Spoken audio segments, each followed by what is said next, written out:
All right, here we go. Well, let's try this one. Let's get into this right away here. We got a golf game we got to get ready for. But anyways, welcome to today. So the Daily Restaurant Show. I'm trying not to say the SVK Network because we're a part of the SVK Network now. But we have a great episode featuring the one and only, all the way from England. You're in England, right, Kris? England, yeah, UK. Yes, UK. Is that what you guys do? You call it like UK over there? Well, yeah, England, Yeah. Britain, UK. We've got many different words depending We on where got you are. So, Kris is the founder and creator of the Burn Chef Project, which is one of the most incredible things out there in our industry to help people with mental illness, removing the stigmatization around it for hospitality industry. And we are super excited to have Kris on the Daily Restaurant Show. So, welcome, Kris. I'm going to pull down this so I can see you. There we go. Welcome, buddy. Thanks for having me. It's as we were just discussing, it's absolutely mad that 4 years ago I started taking some photos in the south of England, and we met in Toronto like 4 or 5 weeks ago. It's just yeah. Thanks for having me. No. We're not going to point out your sunburn either. Oh man, I knew you'd do this. Yeah. So yeah, we're not used to sun in this country, and I definitely have. Yeah, I've got glasses. It's a real thing. There we go. See, we've got two-tone. Oh, there you go. That shows the burn. Yeah, it's good. That's it all you're going to see. It looks really good. Show, right? So let's get into this because I know you have to go to a golf game as well, and that's important. I think it's very important. Well, we got to help. We got to make sure you get that time away from doing all the amazing things you're doing all the time. Have a little me time, but I do want to ask you a lot of questions because let's first of all talk about the Burn Chef Project because I'm sure you get asked this all the time. But also, I want to learn about what it is for our listeners in Canada and in the US. But also, where did this start? Like, where did your personal journey start around this? And how did you get all started in this? Yeah, so someone asked me this question today. They're like, "Where on earth did this come from?" And I'll say the same thing that I said to them, which was, this was a complete accident, and it was an accident that was born from my own personal experience of mental illness. And I worked in the food wholesale network myself, so I was a sales manager for a food wholesaler. And I absolutely, I've always worked in bars and various other bits and bobs alongside my main job, but I fell in love with this sector when I was working full-time supplying restaurants. But things started to crumble for me. Like, my relationships were starting to suffer, my work was starting to suffer, and all because I was dealing with mental illness, or I thought I was dealing with mental illness in the usual ways that we do, which is drink and risk-taking behavior. And it culminated in me just having a complete and utter meltdown. I broke because I couldn't talk to anyone about what I was going through. It was a disgusting, dirty secret, or so I thought at the time. So I went through therapy. I went through 2 years of self-discovery in terms of finding out who actually I was, because I had no fucking clue. And after that period, I realized that actually I wasn't alone. I genuinely thought I was the only person in the world to have experienced mental illness. I still, even now, when I got to the therapist's office, I remember looking over my shoulder to make sure that no one had followed me there, because it was such a bad secret, right? So I started taking photos in hospitality industry. So you can see behind me, and for those who can't see, these black and white photos with like shadow over half the face. And they were designed to show that more goes on behind the scenes than you might think. You never really know what's going through someone's brain, and just to be mindful of that and have a conversation. And thus the Burnt Chef Project, which was a photography campaign initially, was born. And I still remember my first photo, right? So I made it my I said, look, I take photos of your menu. I supply you with the ingredients. I want to take a photo. It's a moody photo. It's black and white. You up for it? He went, yeah, fucking let's get in here. Like, let's take this photo. So he posed, got the photo. And he was like, that photo is awesome. He said, I'm going to share that all over my social media. That's a really cool photo. Thanks, mate. And he goes, what's it for? And I said, it's to raise awareness for mental health, something we've all got. And he went, don't, no, I'm not sharing that. He said, don't put that anywhere. I said, what do you mean? Like, I'm not saying you've got mental illness, and I get the stigma attached to it. He says, no, I don't want it anywhere. Like, you're going to damage my career. You're going to ruin, my job and what people think of me. And that was so interesting for me. I was like, but just shows in real time stigma and the power that actually that this conversation has had. Anyway, 400 or 500 photos later, and fast forward 4 years on, Wow. the Burnt Chef project has come on to do great things. So I have a question for you on that. What's the face of mental illness to you? What's that face look like? Face of mental illness. It Because looks because like you've taken all these pictures, and I see the pictures behind you and stuff, and on your website and everything's very strong in that area as well. But what's it look like to you? What's that face look like? if I was to picture it in my head. Yeah. What's it I look don't, like? mental illness, I think, I don't think you'd see it. For me, in my mind, it's like best analogy or the best image that I can put into people's head is, that Grim Reaper wears that massive hood, right, that covers up his Yeah, yeah, face. Not necessarily Grim Reaper-esque, not that sort of gothic style, yeah. but more sort of like having it draped over. Like, and do you know what? Probably the best thing that I can use to describe it is how I felt when I was in like a pit of depression when I was much, much Yeah. younger. Was I went to a party, and I went to the party because I wanted to keep up the facade that I was well and I wasn't really struggling. But I sat in the corner and I put my hood over my head and I just pretended like I was invisible. And so I think if I was to picture the face of mental illness, I think it's that hidden, shadowed face, like hide me. You can't talk about me because if you talk about me, bad things will happen, which is completely false. Do you find more and more people now are kind of looking at people that maybe don't have those hoods put overhead and realizing that it's like the pictures in the back where it's just a chef that looks like he's having he's a normal chef? Do you see a lot of that normalcy? Yeah, I think what we have recognized as a society, or we're growing to recognize, we're definitely in the early stages, is that we are all human, right? We're human beings. We're built of flesh, blood. It doesn't matter what your race, sex, religion, it doesn't matter about any of those things. We're all exactly the same in terms of we're animals on this planet. And one thing that resonates massively with all of us is that desire to be seen and understood and not to have to hide our true authentic selves. And when you start to challenge something like stigma, which is felt so strongly through society in various different guises and roles, standing up and telling people and talking about this openly suddenly creates that connection. It creates that feeling of being seen and understood, because all of a sudden you're not alone. That thing that you've kept so hidden and secret, now there's someone in front of you going, hey, yeah, this is exactly how I felt, but it's okay. You're only human. You're going to get these times in life where perhaps you do become unwell, or there's something biologically that causes that, and it's all right. And actually talking about it is okay because you're not a robot. So we've found that there's so much power in being able to share these conversations.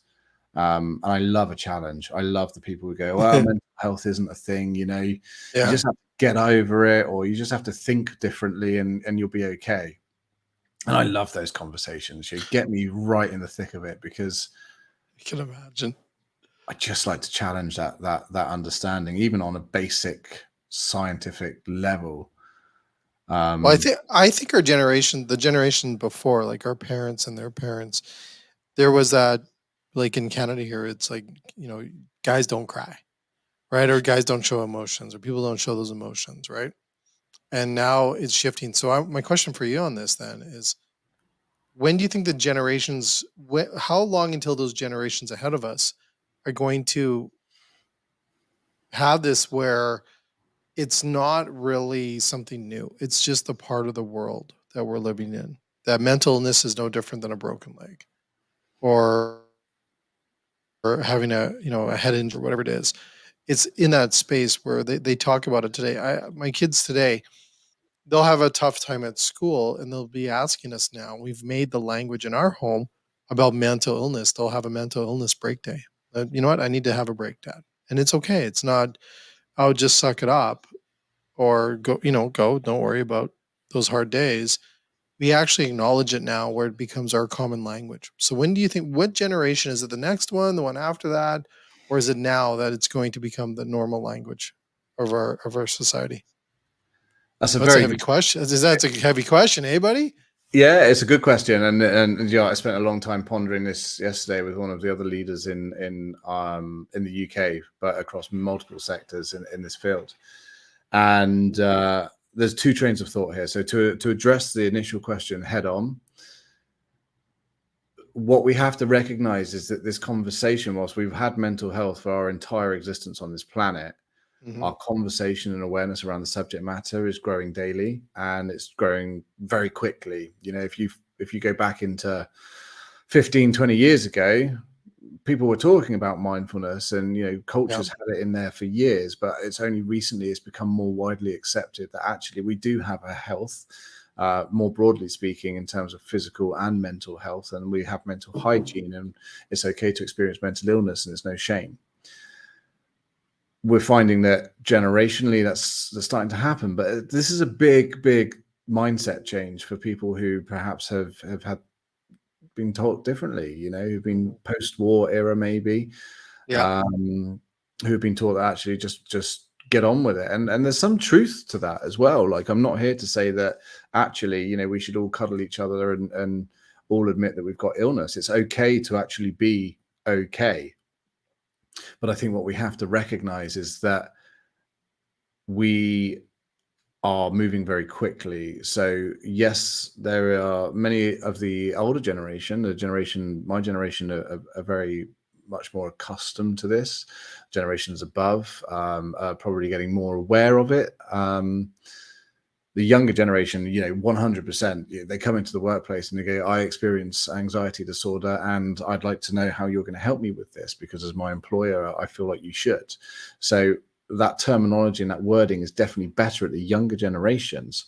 But here's the opposite argument, Mhm.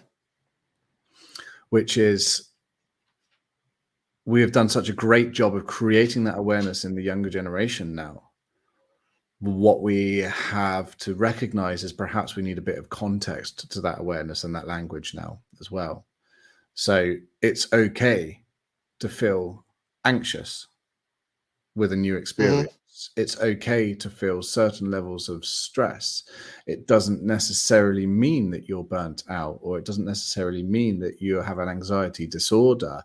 And I think we need to be mindful that with this increased awareness of this subject matter that we're all learning about and that we're all developing as a society with, that we can also experience a depressed week. Doesn't Mhm. necessarily mean that we'll classify for clinical depression. So we just need to be mindful that with this awareness, we're not all then ill.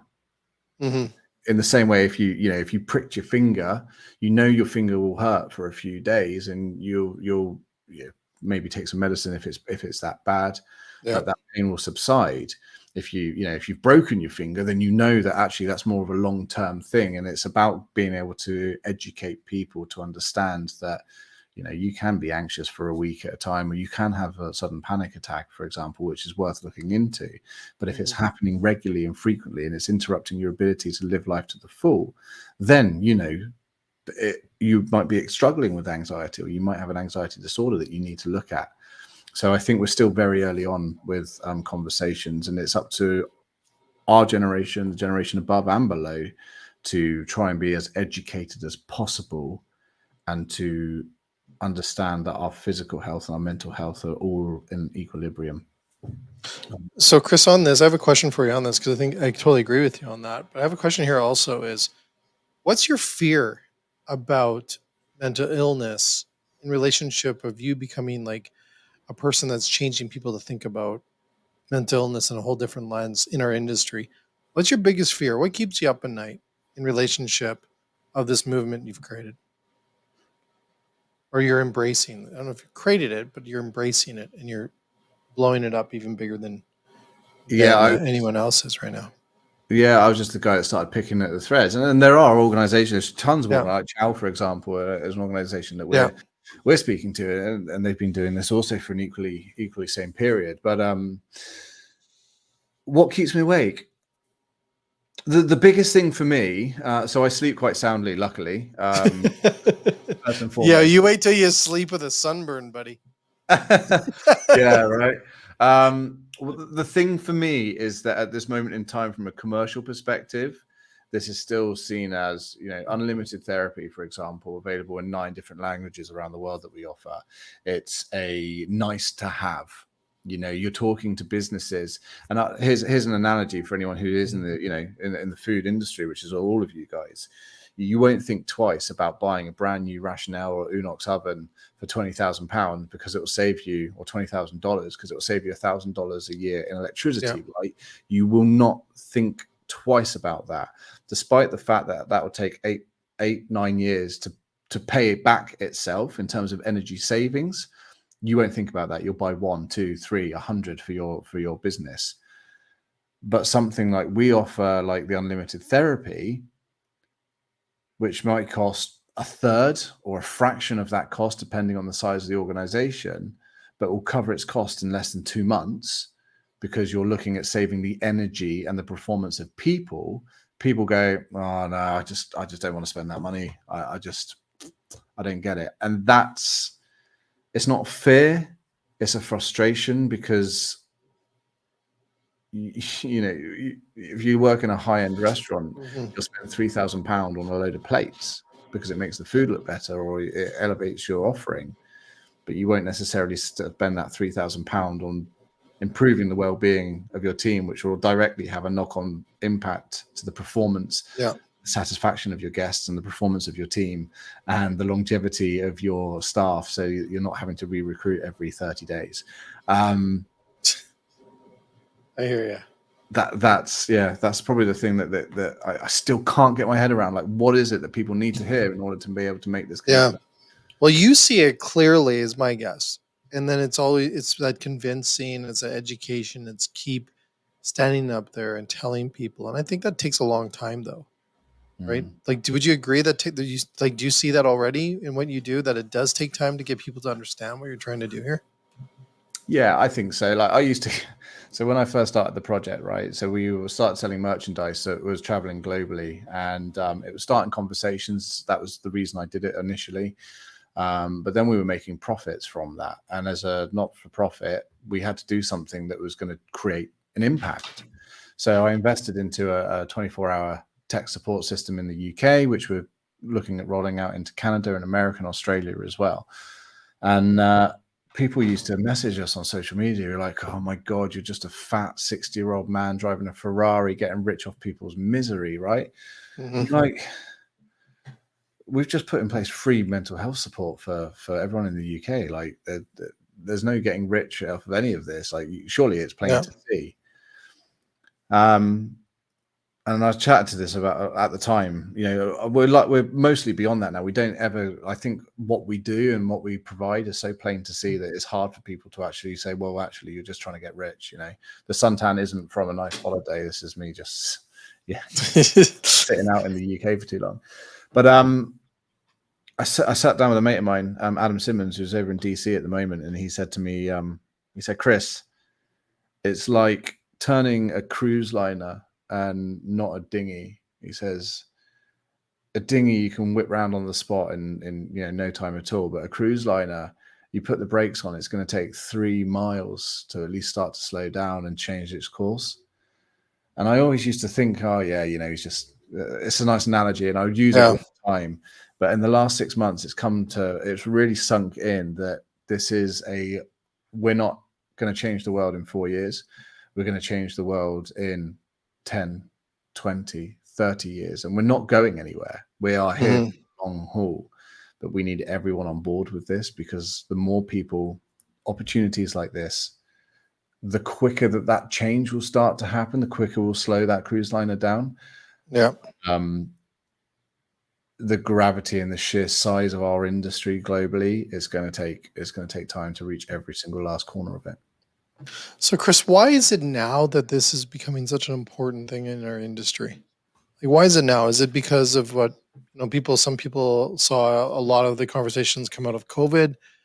Was this a big thing before COVID? I've done tons of shows around people all wanting to help in this space with other people like yourself, in Canada and in the US around this subject. We've seen some companies like Cisco, like Unilever, different companies out there that are starting projects in this space as well. Why is this all coming now? Is it just timing, or are we getting more open to expressing ourselves around these we have? What do you think it is? I think as a society, we're probably more open to this conversation. The COVID, which was hellish for everyone, and specifically, for hospitality and, Canada as well. Christ, you guys were first to shut and definitely the last the ones to open in the world, unfortunately. It had a big impact on people, and those who perhaps never even understood what mental illness was, maybe experienced it for the first time. So in terms of conversation, we've all had a shared experience that makes us realize, but this is not a new thing. And I need to apologize that I didn't create this 20, 30, 40 years ago, because in our sector, in our industry, mental illness has always been prevalent. It's always been there. And the rates of mental illness within hospitality. So we did a study for over 1,000 people, and it showed that 4 out of 5 people have experienced mental illness whilst working in the industry. Now, as a disclaimer, that's not because they work in the industry that they're unwell. It could be a myriad of different reasons. But what we have to recognize is that rates of burnout and high levels of stress and demands not matching resources, it's going to make even the healthiest of people unwell. It's going to make unwell people more unwell. So this is not a new thing. It's just that I think there are voices in this space now that allow this subject matter to be discussed, and it's not going away. And I often joke, I'm wearing a t-shirt that says the Burnt Chef Project on it, right? Yeah. But I often joke that we should have just called it, that's just the way things are. That's just hospitality. Okay. Yeah. Right. And it's interesting that you laugh, because I have never, ever said that statement and someone not laugh, because it's so true. True. It is. And you're absolutely right. It's so true. And we've lived by that for years. That's just hospitality. You're expected to work long hours. You're expected for your leadership team not to know your name. You're expected to leave your shit at the door and get on with it, despite the fact, it's having a big impact on you. And for the first time, we're saying, actually, no, this isn't sustainable. We're losing people out of our sector, either because they've left or because they've ended their own lives because they're so unwell. It's not acceptable. It's criminal that this is being allowed to happen. And so I think more for it. We need more people in this space, all tackling the various subject matters to try and improve this industry as a whole, because it is a fantastic career. It's a brilliant industry. So Kris, I have a question on that. I just want to this question. One of my last questions here, because I know you got to get to that golf game. And I do want to ask you this question: is so you said 4 out of 5 are suffering right now. Will that number ever go down to 3 or 2 or 1? Will you see that number ever go the other way? Because it seems I always see this within any medical or research or anything else. The numbers typically don't go backwards; they always go up. So, do you think with doing all this stuff, bringing it to the forefront, having these discussions, having amazing people like yourself, and some in programs like the Burnt Chef Project, do you think that number will ever go the other way? Will there be a day that you wake up and go, you know what, it's 2 now out of 4, or 2 out of 5? I think you're never going to eradicate it completely, because it's health. You're never going to live a life without catching a cold, the flu, or breaking a limb. Hopefully these things don't happen, but in reality they're going to happen because we're not built like machines, right? So I think yes, the number can go down, But I think that we have to recognize that we have a moral obligation and a duty to ensure that this industry doesn't remain harmful to the individuals in it. And what I mean by that is we need to take a proactive role on tackling work-related stress, which is one of the leading causes of mental illness. We need to make sure that as an organization and as leaders, as individuals, we're identifying where the pinch points are, and rather going, we can't do anything about it, look at how we can change it. And it's like coming to a river, right? And seeing people in the river, and you get in and you pull them out, and then you see someone else, and you're like, oh, get in, and you pull them out. But unless you go up the river and find out why people are falling in the first place, you're still going to keep getting in and pulling them out. So we need to work out what we need to do, whether that's, we offer leadership training globally with a qualification, whether it's mental health training, whether it's training on menopause, whether we give people the time and space to develop new rota systems that don't involve being given on a Sunday for the following Monday. They're given 3 months in advance, and there'll be listeners out there who go 3 months in advance, no chance. But there are organizations who are doing that now, and their retention rates are improving as a result of that, and the health and well-being of their teams is improving. So yes, that number will go down. It's going to take time. And what we need to start doing now is, rather than saying, dealing with the facts of the fact that the industry is in trouble, is actually start promoting the organizations who are doing those fantastic things and who do have a healthy team and who do celebrate differences and independence and who have the right working structures and the right cultures. And we need to be really shining a spotlight on these organizations, because we're a very competitive industry, and we're all going to get on board, right? Yeah, I totally agree with you. Well, thank you. First of all, thank you so much. I know time's up here because we got to get to your golf game. And we got to make sure it's important. We got to have that time for you today, because all the great things you do. It's the first game of this year. If you guys have ever been to the UK, you'll know that the weather is not usually this nice. And one of the most interesting things for me of being a CEO in this field is that people always hold me to account. They're like, Kris, you're the guy who should embody absolutely everything what it is to be a perfectly well person, right? And I'm human. I still maybe I drink too much, or maybe I stay up too late, or I don't eat the right foods at times. But one thing that I've learned is that I have to demonstrate discipline. Yeah. And what I mean discipline is that I have to show you that it is okay not to work at all times, and that if you've made a commitment to do something that is not work related, you shouldn't feel guilty about it, and that you should see it through. So I'm apologetic to your listeners, but if you're there listening now thinking, oh, I've just got one more email, or I've got, perhaps I should work an extra shift today. No, make time for yourself, because if you don't do it, no one else will. You know what? That's a great way to end this. And I just want to thank you so much. First of all, what you're doing for industry. We got some exciting things that we're going to do more with you from a Cisco perspective. But thank you what you're doing, Kris. Like, honestly, first of all, it's a complete honor meeting you at the Restaurants Canada show. And then just getting to know you more and more.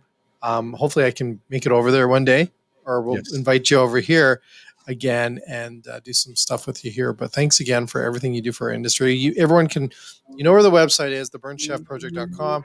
Go check it out. Kris, you rock, dude, and enjoy your day on the course, and get some aloe vera. We'll send you some aloe vera for your sunburn. Yeah, I'm all sorted. Let's there you go. Awesome. Thanks so much, Kris. Take care. Okay. Cheers, man. Thank you. You bet. To everyone else, you know what? That was amazing. Thanks so much, Kris, for joining us today on the restaurant. I got to call it the Restaurant Canada, the Daily Restaurant Podcast Show is what we changed it. It's going to take a while to get to our new name here on the SVK network. But thanks to Kris again from the Burnt Chef Project.